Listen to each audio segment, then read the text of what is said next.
السلام علیکم ورحمت الله وبرکاتو. زما ورونو دوستانو، امید لرم چې ټول به روغ او جوړ اوسئ.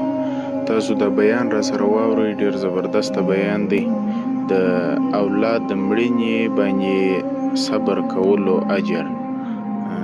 ډېر زبردسته بیان دی، تاسو دا بیان را سره واورئ. پیغمبر علیه السلام مبارک فرمایي چې کله د یو چا زوی وفات شي، او بیا دا ملائکو الله پوښتنه وکړي چې تا د فلاني زوی جنې واخیستی؟ هغه وایي و.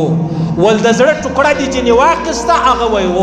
ګیلمن به در وښیم چې کله ګیلمن الله له دې دنیا رخصتوي، نو خو اوس ادې خبره شوله.